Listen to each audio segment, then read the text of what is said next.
Jazmín.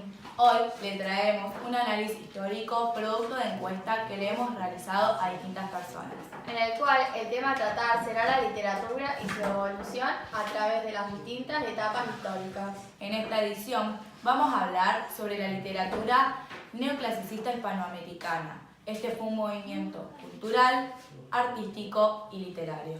Se desarrolló en Francia a mediados del siglo XVIII hasta las primeras décadas del siglo XIX. Luego fue sustituido por el romanticismo.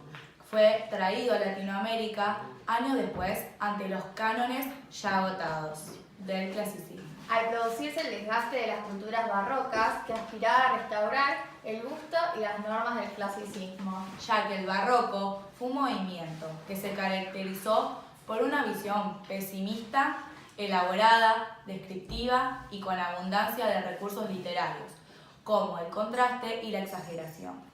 Además de que se trataban temas como el amor no correspondido, el pesimismo y desequilibrio, la apariencia engañosa, la fugacidad del tiempo y la vida, y la complejidad e incomprensión. Por otro lado, el neoclasicismo se caracterizaba por tomar la razón como última fuente de conocimiento, además de ser utilizada como herramienta de las ideas ilustradas y para difundir educación y cultura. Este movimiento se opuso al barroco gracias a su claridad y adecuación, como también por su negación de un espacio, era menos improvisado. Los temas más llamativos eran de carácter filosófico, político, económico, social y cultural, por lo cual buscaban soluciones prácticas a problemas reales e importantes, como la pobreza y la falta de educación. Pero para extender este tema y brindar una información más clara y amplia, logramos contactarnos con dos historiadores, Tiziana Pablos y Lautaro Candelero, quienes nos contarán sobre la literatura de esta época. Además, estará presente el presidente de la escuela, López y Planes. El día de hoy contamos con la presencia de dos entrevistadores, Lucía Bocanera y Santiago Lozano, quienes realizarán las preguntas enviadas por el público, buscando responder todas las dudas de nuestros espectadores. Bienvenidos. Buenos días. Hola, buen día. Bueno, yo soy Lucía Bocanera. Yo soy Santiago Lozano. Bueno, voy a ser quien va a entrevistar al presidente De la escuela, de la López y escuela Planes. Planes ubicada en Córdoba.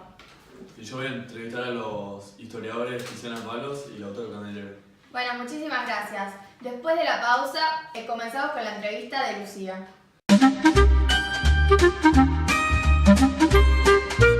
Nuevo Pampers Comfort Sec con Extra Sec Pods. Mantiene a tu bebé hasta 2 veces más sequito y hace que el pipí desaparezca. Pampers, amor, sueños y juegos.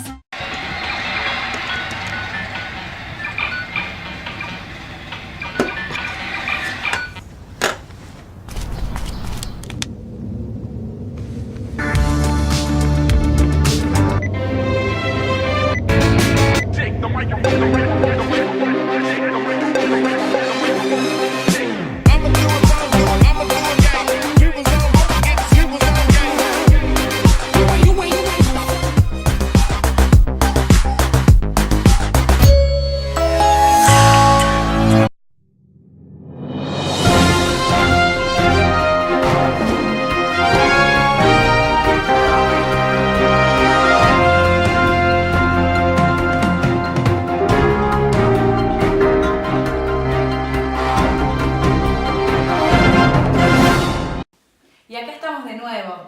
Los dejamos con Lucía para que comencemos con la entrevista ya planificada anteriormente.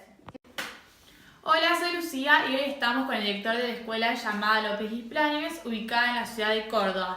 Esta es llamada así en conmemoración del creador del Premio Nacional Argentino. Hola, soy Agustín y como ella mencionó, les contaré un poco sobre la vida de este personaje de la historia argentina. Bueno, para comenzar, Agustín, queremos que nos cuentes quién fue, quiénes fueron sus padres, dónde nació. Bueno, Vicente López y Planes nació el 3 de mayo de 1875 y nació en Buenos Aires y sus padres fueron Domingo López y Catalina Planes. Ella fue una mujer porteña y él es un hombre español. ¿Y dónde realizó sus estudios? Su estudio lo realizó en la Universidad de Chuquisaca y en 1806 y en 1807 fue capitán del regimiento de Patricio durante las invasiones inglesas. Bueno, sí, muchos solamente ustedes no saben, pero en 1810 participó en la Revolución de Mayo y en 1811 en la creación del primer triunvirato. Fue síndico y secretario de Hacienda. Y disculpame que te interrumpa, pero también cabe mencionar que fue un miembro de la Asamblea General Constituyente de 1813 y a pedido de esta asamblea escribió la letra de la Marcha Patriótica, lo que hoy es actualmente el himno argentino. Bueno, ya todos conocen nuestro himno, pero nos interesa saber qué pensaba, en qué se inspiraba, qué buscaba a la hora de escribir en nuestro himno esta persona. Bueno, en su obra principal trata de motivar la revolución por la independencia y reconocer los esfuerzos por lograrla. También menciona el nacimiento de una nueva nación y la celebración de los pueblos por su independencia. Y nuestro himno tiene aspectos neoclásicos como la referencia a personajes mitológicos, innovaciones majestuosas y está escrito en lengua culta del léxico rebuscado.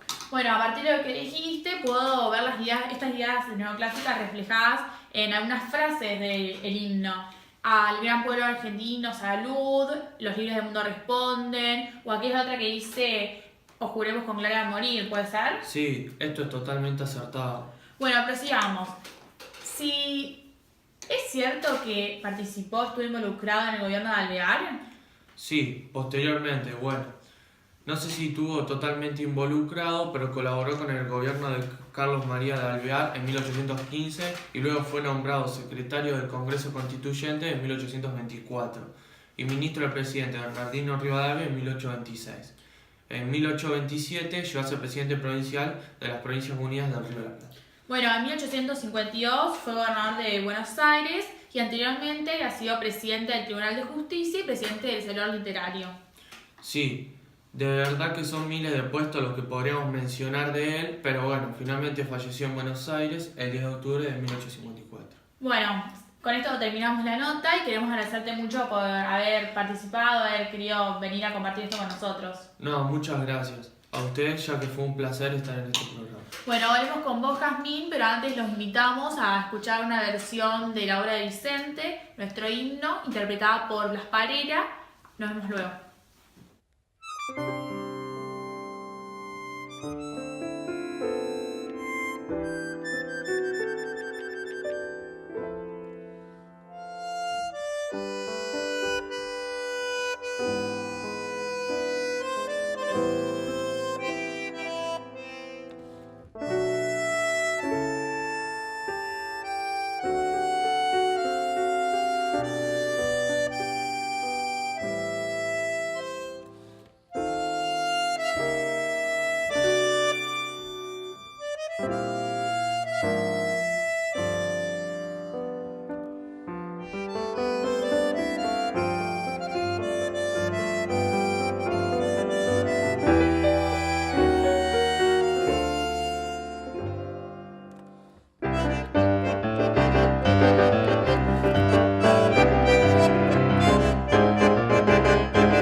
Bueno, muchísimas gracias Lucía y Agustín por esta encuesta y por habernos sacado las dudas. Y gracias por el video que nos dejaron para todas las personas que lo pudieron ver. Y bueno. Bueno, y ahora nos vamos a una pausa y luego continuaremos con una entrevista guiada de la mano de Santiago Lozano. Marolio le da sabor a tu vida. Marolio está desde el comienzo del día.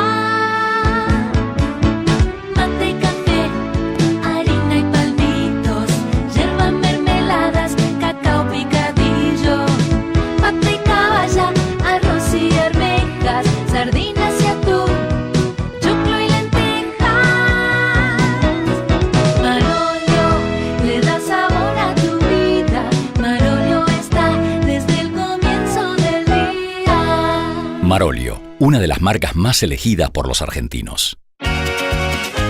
Le pongo a todo chocolinas. Le pone todo Mis chocolate. postrecitos son muy ricas. Los chocopops de chocolate. Hago batido con mis primas. Es un milkshake de Qué chocolate. ricas son las chocolinas.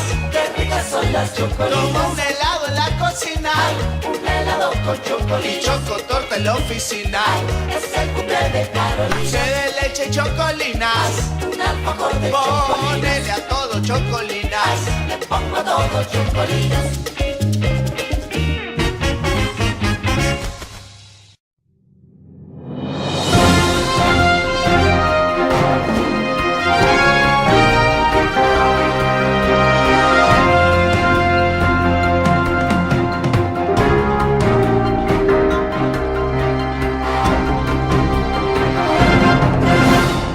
Y acá estamos nuevamente para continuar con la entrevista a los dos historiadores.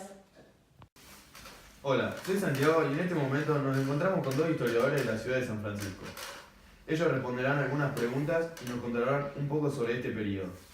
Bueno, ¿cómo les va? ¿Cómo se encuentran? Muy bien, gracias por invitarnos a participar de este programa. El placer es todo nuestro. Bueno, empezaremos hablando un poco acerca de las características del periodo neoclasicista. Cuéntenos un poco sobre esto y empiecen con la economía de esta época. Bueno, en cuanto a la economía de la época, podemos nombrar la teoría económica neoclásica, que fue un término utilizado en economía para referirse a un enfoque económico que intenta integrar al análisis marginalista algunas de las percepciones provenientes de la economía clásica. Entre otras, estas tentativas incluyen la consideración tanto de la oferta como la demanda en la determinación del precio, que los neoclásicos otorgan gran importancia al papel del dinero en asuntos económicos y que estos extendieron el análisis económicos a otras situaciones consideradas tanto por los clásicos como por los marginalistas. Es decir, examinaron no solo situaciones de monopolio, duopolio y competencia perfecta, sino también situaciones de competencia imperfecta. Es decir, que en cuanto a la economía, tenía una apreciación bastante amplia, que abarcó varias temáticas, problemas y soluciones. Exacto. Bueno, y coméntenos un poco acerca de cómo eran las sociedades, las personas y la educación. Bueno, con respecto al comportamiento de las personas y las empresas, la escuela neoclásica se basa en tres supuestos básicos. Ambos son racionales, las personas buscan maximizar su utilidad o satisfacción cuando consumen bienes o servicios, mientras que las empresas buscan maximizar sus utilidades cuando venden bienes o servicios, y las personas o empresas actúan de manera independiente basándose en información completa y relevante. Bueno, muy bien. Ahora lo que viene este noticiero, coméntenos de la literatura de esta época, háblenos de la literatura neoclasicista. Bueno, en la literatura neoclasicista hispanoamericana se notaba la influencia española del siglo XVII, como también la de los maestros de la antigüedad latina y griega. En particular, el virginiarismo o contemplación de la naturaleza y alabanza del campo y sus faenas. También influenciaban los libros de la Biblia, el auge de la política patriótica en forma de odas e himnos sobre los hechos de la guerra de la independencia, la poesía de contenido ligero sobre el amor y la poesía civil sobre el progreso y las ciencias. El renacimiento de la fábula, epígrama y otras composiciones festivas o moralizantes, la preeminencia del paisaje americano como motivo descriptivo, la entrada en el vocabulario literario de formas regionales o vocablos locales, el nacimiento de la poesía gauchesca en el Río de la Plata, La aparición del periodismo político, social, económico como medio de difusión de las nuevas ideas y divulgación del espíritu revolucionario. La preferencia por los ensayos, proclamas y historias y discursos y el nacimiento de la verdadera novela realista hispanoamericana en México. Entiendo. Esto quiere decir que la literatura fue consecuencia de las ideologías y pensamientos de la época que influenciaron a los integrantes y representantes de la época. Ahora bien, si hablamos de la influencia, quiere decir que las personas tuvieron un papel fundamental en la difusión de las literaturas de esta época. ¿Pero qué pensaban o creían sobre esto? ¿Qué visión tenían? Bueno, el pensamiento del hombre de la época adoptó la razón como principal base del conocimiento, la cual el hombre de la época no había adoptado correctamente. Este hombre trabaja un método basado en el rigor y la objetividad. Los conceptos centrales que dominaron en esta época fueron el racionalismo, el empirismo, el utopismo y el criticismo, entre otros, los cuales fueron muy importantes para la época. Entiendo. Ahora volviendo al tema central, la literatura. ¿Qué características nos puede presentar sobre ella? Bueno, las características literarias más importantes fueron la imitación de la naturaleza humana solamente del lado bueno, ya que la literatura tenía una función moral, que los personajes permanecían inconmovibles, el comportamiento es igual de principio a fin sin modificarse. El respeto a las leyes morales de la sociedad, la función moral y didáctica, la función del arte de ser una síntesis totalitaria entre lo bello y lo útil, y la norma y el orden que se hicieron indispensables para la creación literaria. Entiendo. Ahora volviendo al tema central, la literatura. ¿Qué características nos puede presentar sobre ella? Bueno, las características literarias más importantes fueron la imitación de la naturaleza humana solamente del lado bueno, ya que la literatura tenía una función moral, que los personajes permanecían inconmovibles, el comportamiento es igual de principio a fin sin modificarse. El respeto a las leyes morales de la sociedad, la función moral y didáctica, la función del arte de ser una síntesis totalitaria entre lo bello y lo útil, y la norma y el orden que se hicieron indispensables para la creación literaria. Pero además se notaron los principios más importantes, que son la imitación, la simetría, la frialdad y la rigidez. La imitación de los autores europeos, la influencia de los maestros de la antigüedad latina, la preeminencia del paisaje americano como motivo descriptivo, incluida la flora y fauna, el auge de la poesía patriótica, en forma de odas e himnos heroicos sobre los hechos de guerra e independencia, la aparición del periodismo político, social y económico como medio de difusión de las nuevas ideas y la divulgación del espíritu revolucionario. Entiendo. Queríamos contarles que tras nuestra previa investigación hemos conocido los términos novela histórica y texto histórico, que tuvieron su participación en este movimiento.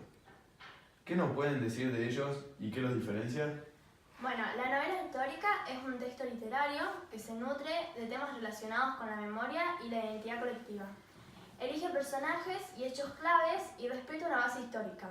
Los instala en un universo de ficción, interpretándolos desde una mirada subjetiva. Lo que separa la novela histórica del texto histórico, en este caso, es la intención con que se escribe y el modo de lectura que se le propone. En el texto histórico indaga la realidad de una época o personaje con la intención de aproximarse a ello, lo que pretende una vista objetiva despojada de posibles sentimientos personales. Elige un enfoque acorde con su ideología, pero se distancia de ella y se apoya en la documentación existente. Es decir, es una mirada lógica, lo cual propone un modo de lectura basado en lo real, ya que la calidad de la información se respalda en fuentes que proporcionan datos verídicos y precisos. El escritor arma una red de relaciones que explican únicamente lo acontecido desde el universo de lo exterior. Evita entrometerse en los sentimientos y mirar con neutralidad. La novela histórica, la idea de indagar en temas del pasado, pero lo hace desde otra intención, ya que el escritor sumerge al lector en las ideas y costumbres de otra época y en los sentimientos que movilizaron a los personajes, es decir, una visión subjetiva. La escritura se tiñe de marcas personales y utiliza la realidad histórica como fuente de inspiración. Entonces, el escritor hace un pacto con el lector por lo que acepta que el universo es creado, es ficticio, ya que simula la realidad y la riqueza del material está dada por la capacidad de transmitir sentimientos y sensaciones que rodean los hechos y personajes. Los personajes se humanizan, el lector vibra, siente y se identifica, se convierte casi en coprotagonista. El lector amplía su conciencia histórica porque la realidad representada literariamente le plantea interrogantes, le sugiere argumentos y le da nuevas claves para entender la historia. La segunda frontera que separa el texto histórico de la novela histórica es el lenguaje usado para comunicar las ideas. El texto histórico lo hace mediante un lenguaje unívoco, denotativo, preciso. La función del lenguaje que predomina es la informativa. En cambio, en la novela histórica trabaja un lenguaje plurívoco, connotativo, un lenguaje que pone en primer plano la función estética y, con ella, el placer de lo bello. La manera de construir el mundo a través de imágenes que lleguen a la sensibilidad del lector implica, en el caso de la novela histórica, expandir la estética y la conciencia histórica, donde se movilizan un mundo de metáforas y símbolos que colocan al lector en el centro mismo de cada escena como si lo estuviera viviendo. Quizás, por la manera de leer y contar la historia, es que se ha ganado un espacio en la preferencia de miles de lectores del mundo. Muchas gracias por haber venido y aclarar las dudas sobre este tema a nosotros y a todas las personas que estaban interesadas en esto. No, gracias a ustedes por invitarnos a este programa. Para nosotros es un placer poder responder todas las dudas y comentarles más acerca de toda la historia de la época y de la literatura. Un placer. Interesante. Sí, y cabe destacar que no fue solo un movimiento que se desarrolló en Hispanoamérica, sino que también se desarrolló en Europa. Es por eso que les queremos dejar un video a modo de conclusión para englobar todo el tema del neoclasicismo. Se le llama siglo de las luces al siglo XVIII porque fue una época en la que se le dio importancia a la educación y al conocimiento, porque la ciencia y la razón eran las verdades motoras del progreso. Después de la exagerada ornamentación y pesimismo del barroco en el siglo XVIII se origina el neoclasicismo, movimiento en el que prima la razón como eje fundamental del pensamiento de Occidente y que funda sus bases en el pensamiento clásico. Los neoclásicos tienen también especial interés en la ciencia y el conocimiento. El neoclasicismo tiene como principios las ideas de la Ilustración. Este movimiento surge en Francia con la influencia de Descartes y John Locke. Sostenía que se debía combatir la ignorancia con las nuevas ideas y la difusión del conocimiento. Al siglo XVIII se le denomina también el siglo de las luces, pues se afianza el progreso de la ciencia guiado por la luz de la razón. La Ilustración tiene además como hecho principal la Revolución Francesa. Esto marca un antes y un después en la historia de la humanidad, pues se elimina la monarquía absoluta en la que un rey tenía todo el poder y se pasa al sistema republicano en el que el poder se divide. A estos hechos se le suman la revolución industrial con el avance de la ciencia y tecnología y el crecimiento de las ciudades. La filosofía ha dispuesto de esta forma el conocimiento mediante la razón como la necesidad fundamental del ser humano. Por lo tanto, el arte también tendría como finalidad su difusión, es decir, tendría un fin didáctico y moralista. En la literatura, el conocimiento, la ciencia y la tecnología dentro del marco de la razón predominaron. Como vimos, tiene un fin didáctico y moral y así como su nombre lo indica, revalora el clasicismo, pues toma como modelos a Aristóteles u Horacio y retoma el canon clásico. Así, se evita mezclar géneros como la prosa y verso y predomina la supremacía de la armonía y equilibrio, rechazando incluso el exceso de imaginación barroca. En cuanto a las obras, prevalece el ensayo con Montaigne como género divulgador de ideas, siempre haciendo el uso de la razón. Como todo era conocimiento y ciencia en este siglo, se crea en Francia la enciclopedia como género difusor de todo el conocimiento humano, con Diderot y artículos de Voltaire y Rousseau.